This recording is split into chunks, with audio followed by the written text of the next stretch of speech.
5 kilometre run से start करके आज लगभग 90-95 मैराथन रनिंग का हिस्सा बन चुका हूँ। मैं भारत का पहला पुरुष दिव्यांग हूँ जिसको साहस पुरस्कार नवाजा गया है। मैं कंचनजंगा रेनॉक में 16,500 फीट की ऊंचाई को छुआ हूँ। जब वहाँ पे भारत माता की जय, हर हर महादेव का नारा लगाया तो पूरा वादियाँ गूंज उठी थी। रनिंग ट्रेन से मैं गिर गया और गिरने के बाद हॉस्पिटल में ले जाके पैर को काट के अलग कर दिया गया। शरीर में ताकत थी नहीं। मैं बिस्तर से खड़ा हुआ और अपने बेटे के हाथ पे गिर गया और हाथ बीच से टूट गया। मेरा पैर कट गया, बेटे का हाथ टूट गया और माँ को सडनली हार्ट अटैक आया और उसी समय डिसाइड किया कि मैं दुनिया छोड़ दूँगा। जल, थल, वायु तीनों जगह भारतीय सेना और भारतीय तिरंगे को लहराने वाला पहला दिव्यांग बना और नॉर्मल लोगों के साथ मैं 21 किलोमीटर भागता हूँ। नमस्कार, मैं हूं अंजलि और आप देख रहे हैं द इंडियन स्टोरीज। हमारे साथ बिहार के एक ऐसे बेटे हैं जो हमारी और आपकी तरह चल फिर पाते थे, लेकिन अभी आप देख सकते हैं कि ये दिव्यांग श्रेणी में आ चुके हैं। इन्हें 91% हैंडीकैप घोषित कर दिया गया है। ये पहले से नहीं, एक एक्सीडेंट के थ्रू एक ट्रेन से गिर जाने के कारण इनका एक पैर जो है वो काट के हटाना पड़ा, लेकिन उसके बाद इन्होंने इतनी सारी चीज़ें अपनी ज़िंदगी में की जिस कहानी को जानने के बाद आप भी आश्चर्य में हो जाएंगे और आपको बहुत इंस्पिरेशन भी मिलेगा। इन्होंने कई सारे पर्वतों के ऊपर जाकर हमारे इंडियन आर्मी के, इंडियन एयरफोर्स के, इंडियन नेवी के और इसके साथ साथ हमारे देश के झंडे को लहराया है। सबसे पहले सर बहुत बहुत स्वागत है आपका। Thank you so much ma'am. सबसे पहले मैं आपके बारे में जानना चाहूँगी कि आपके इतने सारे अचीवमेंट्स हमने अभी पढ़ा है या फिर देखा है, आप अपने से बताइए कि अपने बारे में कि आप कहाँ से हैं और आपने क्या क्या किया है। मैं बिहार छपरा का रहने वाला हूँ और मेरी जर्नी, मैं भी पहले आम इंसान हुआ करता था, लेकिन एक दुर्घटना ने मुझे सोचने पे मजबूर कर दिया। एक एक्सीडेंट में आपका एक पैर जो है वो हटा दिया गया जी, क्या हुआ था? मैं अपने गांव छपरा से कोलकाता के लिए जा रहा था और रनिंग ट्रेन से मैं गिर गया और गिरने के बाद हॉस्पिटल में ले जाके पैर को काट के अलग कर दिया गया और फिर से एक नई जीवन और चैलेंजिंग भरी दुनिया देखने को मिला। और ये किस उम्र की बात है? ये 29 अक्टूबर 2015 की बात है। मतलब एक अच्छा खासा इंसान जो चल सकता है, फिर सकता है, वो एक एक्सीडेंट ने उसका पैर जो है वो छीन लिया। जी, दुर्घटना किसी के साथ भी हो सकता है, कभी भी हो सकता है और किसी भी उम्र में हो सकता है। लेकिन किसी ना किसी पॉइंट पे मनोबल तो टूटा होगा ना कि पता नहीं आगे क्या कर पाऊंगा या फिर कैसे जिंदगी चलेगी आगे की तरफ। मनोबल तो हर दिन हर समय टूटता है। अगर एक नॉर्मल लाइफ से चैलेंजिंग लाइफ में आना बहुत दिक्कत की बात है। आप नॉर्मल ज़िंदगी में हर वो चीज़ करते हो, साइकिल चलाते हो, बाइक चलाते हो, नॉर्मल लोगों के साथ दौड़ते हो, उठते हो, बैठते हो। अगर किसी हादसे में आपका एक पैर छीन जाए ना, तो ये बहुत दुखद होता है।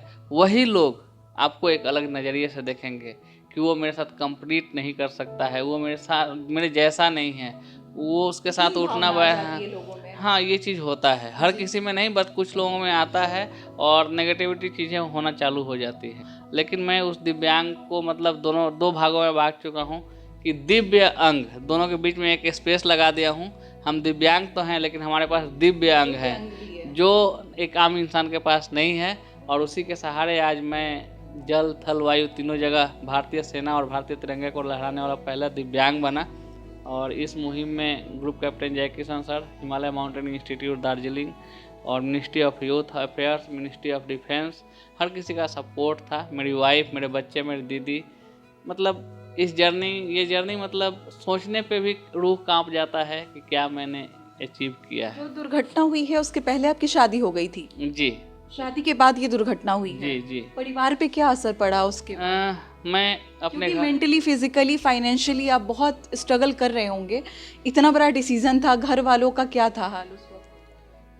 अब जर्नी के बारे में बताऊं तो जर्नी मतलब बहुत दिक्कत वाली थी। मेरे पापा का देहांत कैंसर से हो गया था और कैंसर लाइलाज बीमारी है और उसमें बहुत सारे पैसे वैसे सब खर्च हो गए। यहाँ तक कि मतलब बहुत सारे चैलेंजेस आए, कर्जा भी हो गया और इन सबको मतलब ख़त्म करते करते एक लास्ट टाइम आया कि मैं मतलब सब कुछ ठीक ठाक पटरी पे अपनी जर्नी को लेके आ रहा था और पापा का देहांत हो चुका था 13 में ही। 2 सालों में मैं रिकवरी करने की स्टेज पे आ गया था। अब लगा कि अब सुकून से मैं कुछ सांसें ले पाऊँगा, क्योंकि ड्यूटी के बाद भी मैं एक्स्ट्रा वर्क करता था कि मैं जो भी लोन्स हैं उसको चुका पाऊँ। लेकिन वो कहते हैं ना कि मुसीबतें कम होने का नाम नहीं ले रही थी। जैसे ही सब कुछ ठीक होने के कगार पे था तब तक मेरा पैर कट गया, और जैसे पैर का हॉस्पिटल से डिस्चार्ज होके आया, लोगों के ताने, अरे इसका पैर नहीं है, इसको मर जाना चाहिए, इसकी वाइफ छोड़ के चली जाएगी, इसको कौन खिलाएगा, ऐसे बहुत तरीके की बातें। लेकिन हमारे घर में सब ठीक था, और एक शाम वाइफ बोलते हैं कि थोड़ा बिस्तर से खड़े हो जाइए, और बिस्तर को ठीक करती हूँ। शरीर में ताकत थी नहीं, मैं बिस्तर से खड़ा हुआ और अपने बेटे के हाथ पे गिर गया और हाथ बीच से टूट गया। उस समय मेरी माँ सामने बैठी हुई थी, और ये सदमा माँ को बर्दाश्त नहीं हुआ, क्योंकि उनका इकलौता लड़का मैं, मेरा इकलौता लड़का, मेरा पैर कट गया, बेटे का हाथ टूट गया, और माँ को सडनली हार्ट अटैक आया। और हम लोग मतलब एक दूसरे को देखते रहे, और मैं उस समय इतना डिमोटिवेट हुआ कि उस समय लगा कि लोग जो बोलते हैं सही बोलते हैं, मुझे जीना नहीं चाहिए, मैं अपने फैमिली के ऊपर बोझ बन गया हूँ। और ये सब चीज़ें चलने लगी, और उसी ने डिसाइड किया कि मैं जीऊँगा नहीं, मैं कुछ ही दिनों में बस। और उसी दिन मैंने खुद से कसम खाई कि मैं ऐसी कहानियाँ लिखूँगा कि कोई भी अगर ये कदम उठा रहा है, क्योंकि ज़िंदगी बहुत अनमोल है, इसको खुल के जिया जाना चाहिए। ज़िंदगी ना मिलेगी मतलब दोबारा वो वाली चीज़ है। और मैंने वहीं से अपने आप को मोटिवेट किया, और एक टूल के सहारे ग्राउंड तक पहुंचा, और फिर से एक 5 किलोमीटर रन से स्टार्ट करके आज लगभग 90-95 मैराथन रनिंग का हिस्सा बन चुका हूं। और नॉर्मल लोगों के साथ मैं 21 किलोमीटर भागता हूं। नॉर्मल लोग जो दो पैरों के साथ जो दौड़ते हैं उनके साथ आप दौड़ते हैं? 21 कैसे किलोमीटर। पॉसिबल है सर? एक पैर है आपका, एक पैर तो है नहीं। क्रैच, एल्बो क्रैच। उससे आप उतनी फास्ट आप दौड़ सकते हैं? अगर कोई हाफ मैराथन 2 घंटा 20 में कंप्लीट करता है, तो मैं 3 घंटे 40 में कंप्लीट करता हूँ। पहाड़ चढ़ने वाला, क्योंकि माउंटेन क्लाइंबिंग ये तो सारी चीज, एक तो आप जमीन पे चल रहे हैं या फिर दौड़ रहे हैं, वो अलग बात है। आप मैराथन के बारे में बातें कर रहे हैं, वो बिल्कुल अलग एक चीज है। आप पहाड़ों के बारे में सोच रहे हैं कि आप पहाड़ों पर जाके अपने देश का झंडा जो है वो लहराएंगे। ये कैसे संभव था कि एक पैर से कोई इतना कुछ कर ले?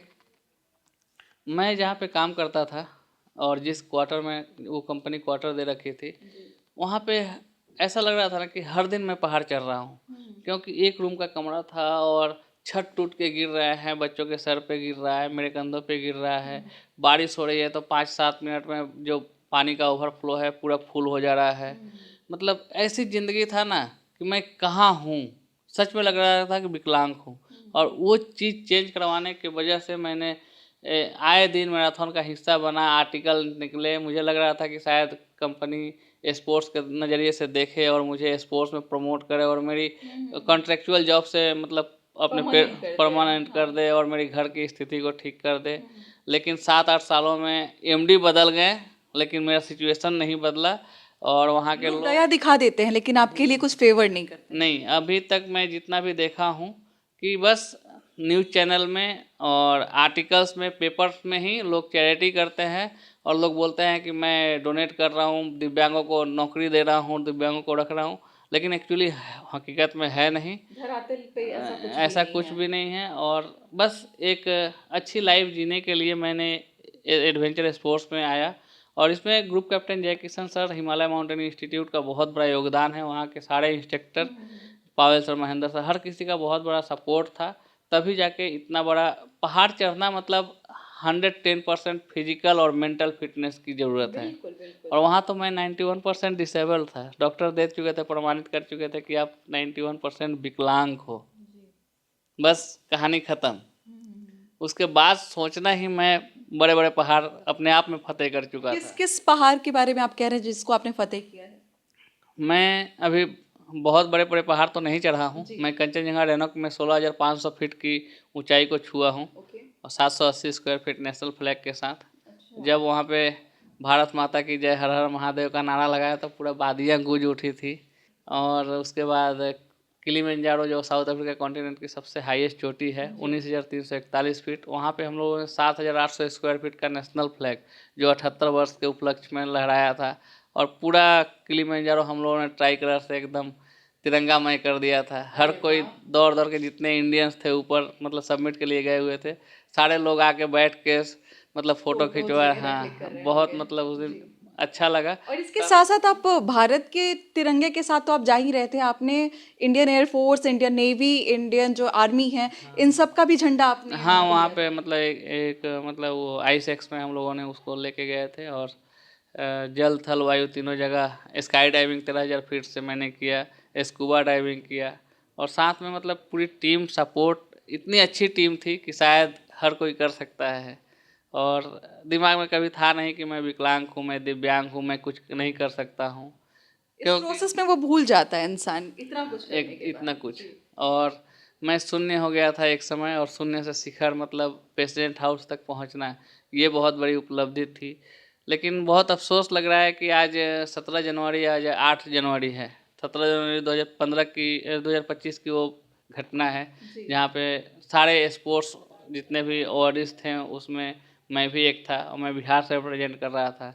और मैं अभी 1 साल से मतलब हर मंत्री और हर ऑफिसर्स के दरवाजे खटखटा रहा हूँ कि मिडिल और नौकरी पाओ के तहत मुझे जॉब मिलना चाहिए। अच्छा, उस बारे में तो बात करेंगे ही, लेकिन आप राष्ट्रपति भवन तक पहुंचते हैं, राष्ट्रपति महोदया जो हैं वो आपको सम्मानित करती हैं, जी। उस बारे में ज़रा बताइए कि द्रौपदी मुर्मू का जो हमने फोटो देखा है, क्या है, किस चीज़ के लिए आपको मिला है? मैं भारत का पहला पुरुष दिव्यांग हूँ जिसको साहस पुरस्कार, भूमि पुरस्कार के लिए नवाजा गया है। एक दिव्यांग भाई जो 91% हैंडीकैप हैं, जिन्होंने इतने ऊंचे ऊंचे पर्वतों पर जाकर हमारे देश का तिरंगा लहराया है, नेशनली इंटरनेशनली आपने नाम कमाया, या फिर आपने इतने सारे मैराथन किए हैं, कई सारे न्यूज़पेपर पे आर्टिकल्स भी आपके आए होंगे, आपको नौकरी क्यों नहीं मिली? ये जो हम बातें सुनते हैं गवर्नमेंट की तरफ से कि मेडल लाओ और नौकरी पाओ, ये तो इंडिविजुअल आप स्पोर्ट्स में हैं, तो आपको नौकरी क्यों नहीं मिली? आप क्यों अभी भी भटक रहे हैं कि आपको ये सोचना पड़ रहा है कि आगे मैं क्या करूं जिससे हमारा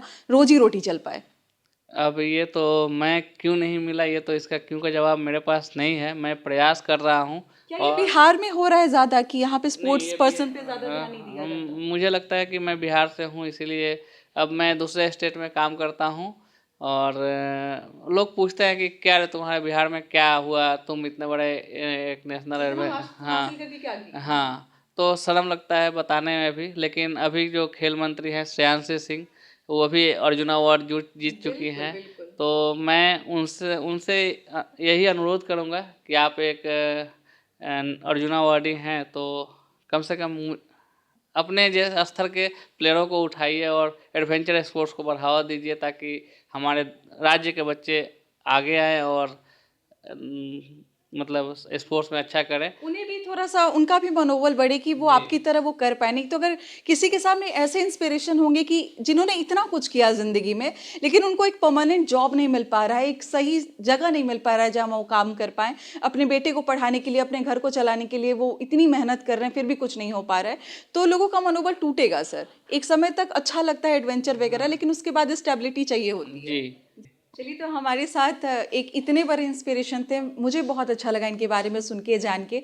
और मुझे लगता है कि अगर आप भी हताश हैं किसी किसी चीज़ को लेकर, जैसे कोई पढ़ाई को लेकर है, कोई अपने काम को लेकर है, कोई अपने परिवार को लेकर है, जब आप ऐसे लोगों की कहानी सुनते हैं तो आपको लगता है कि आपकी ज़िंदगी में कोई परेशानी उतनी बड़ी नहीं है। तो अगर आपको ये वीडियो अच्छा लगा हो तो शेयर ज़रूर करें, हमारे बिहार के बेटे हैं तो इस वीडियो को इतना ज़्यादा शेयर करें ताकि ये बड़े बड़े मंत्रालय तक इनकी वीडियो को पहुँचाया जाए।